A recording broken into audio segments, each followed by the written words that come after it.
Hello, this is teddygaming and welcome back to another review on the Teenage Mutant Ninja Turtles tmnt the IW ongoing series, issue 142. And oh god, this issue is not going to be one that I'm going to be speaking highly of. It is an issue which I do think has some good elements in it, but there are some characters in this issue that are portrayed really poorly in this issue, and I've got a feeling that's going to be where the large focus of this video is going to be on, something which I don't want to do, but yes, oh god, yeah, let's just get into this one.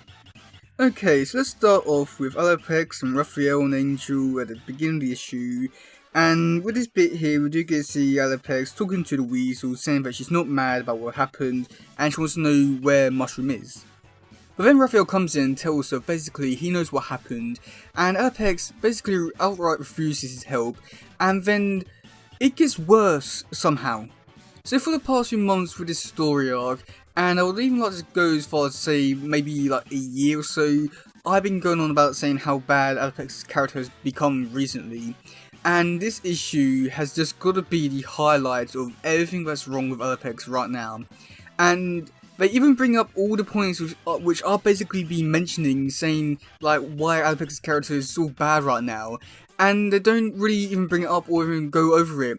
Like they do mention that basically Alopec did work with Karai, but then Raphael doesn't really, actually go into that and like basically like calls her out on it or anything like that.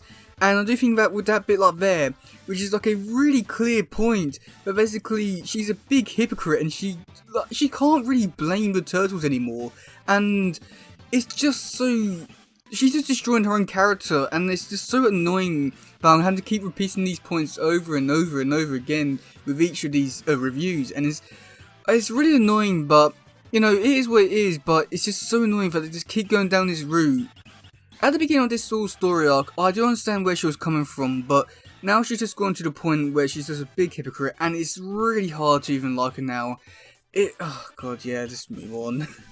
So yeah, with the Alopec stuff, there are some little other bits in here which I do find a little bit interesting. We do get to see Dr. Just Barlow, and he's going to be infusing the, I think it's a Dragon Scale into Mushroom, and that's pretty much all we do get with Dr. Barlow in this issue. But Leatherhead is also a really interesting character in this issue, just because he makes his return, and it's a pretty interesting one, just because he's talking about how he hates mutants, and how he wants everything to be normal and natural and stuff like that. And there is a part in this issue where, there's a little bit where he's sort of like fighting for control with his mind. And with this bit here, it's just really making me wonder what they're really doing with his character. So Leatherhead's been in this whole comic series for nearly 100 issues, and during that time, they haven't really done much with his character, and I do feel so that his character's been all over the place, whether he's a good guy or a bad guy, and also we don't really know what he really wants.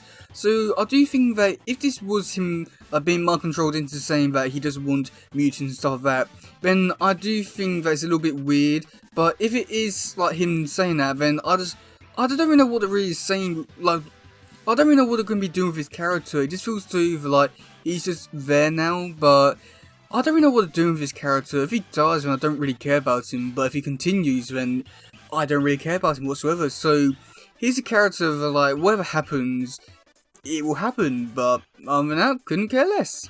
But there was also some other really interesting Alopec stuff in this issue. We do get to see her come down into the sewers and fight a new villain called Dirt Chuck, which is basically a fusion between Dirtbag and Ground Chuck, which I must admit was a pretty interesting thing which I was not expecting to see, and I don't know if I like it or not yet, but it was still pretty interesting, really cool to see, and it was very unique. I think that's like one way of describing it, and with how brutal that character was, it was like really cool to see it in that light, and I think it's really interesting to see where they could take this, and I do feel as though like there's a lot of possibilities here, like making new threats, new villains, and new characters, and just I do feel as though like there's a lot of possibilities here, but whether they actually do go along with it and do actually anything interesting with it is a completely different question, but I guess we'll wait and see about that. Okay, let's move on to the Turtle side of things, and it's slightly better than the Alopec stuff, so yeah. Okay, so with the Turtle things, it's mainly revolve around Donnie being crazy and stuff like that, and basically Leo, Raph, Donnie and fighting each other, and there's not really too much I could really say about it. It was there, and I know whether they are taking Donatello's character for the future, but I must admit, it does feel really weird with what they are doing with his character, and especially if you do look back at the end of the issue, where it does revert back to some sort of normalcy, so his character just feels really weird in this situation, but it's pretty cool to see Donnie go down and start really weird, and I don't know what to really describe it, but it's just so unique and really fun. I like where they're taking Donatello's character, and it could be interesting to see what they could do with it, but overall, like with the Donatello stuff, there's not really too much there really. And then for another big portion of this issue, we do get to see Mikey go on his podcast and ask everyone to send in information about where Leatherhead and Dr. Jasper Barlow is. And yeah, it's there, I want to say. It doesn't really add anything to it.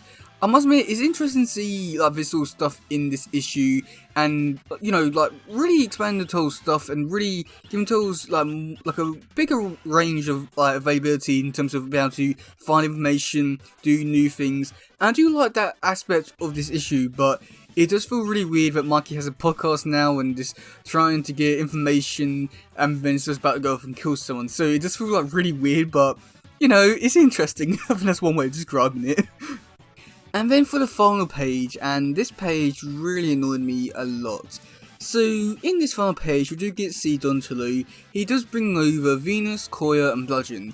Now this should be good just because we're seeing Venus interacting with Leo, and this is all leading up to the next one issues, which I am looking forward to. However, one big problem is the fact that in the next one issues, these characters are going to go off and fight Dr. Jasper Barlow.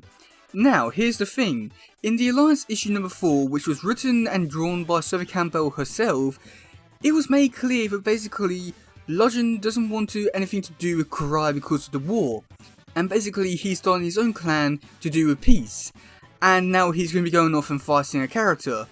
I don't really know what they're going to be doing with his character and Venus as a whole, but it feels to like they just, you know, like set up something really interesting and then just going back on it, and then just, you know, I'm doing it. But I'm just really wondering what they're doing with Bludgeon at this point. They set something up for his character and made it pretty clear that he doesn't want anything to do with fighting or war or anything like that, and yet he does none of this. And if he does go forward with this, then what's the point of him having his clan and stuff like that? It's really pointless them setting stuff up in the Alliance, only for it to not really matter. And it just really annoys me. And I do know that with the Alliance issue 4 backup story where he does say that he wants to basically start his own clan, it was written by someone else. But I'm pretty sure Sophie Campbell did help in basically moving this story in this direction and told the writer to put this in there. So I don't know what they're doing with his character, and just like with Alopec, you know, they could be destroying his character, and oh god. But yeah, that's going to be it for today, guys. Let me know in the comment section below what you think about this one. I feel like I said all I want to, and yeah, I'm done with this one. Yeah, goodbye, y'all. Bye.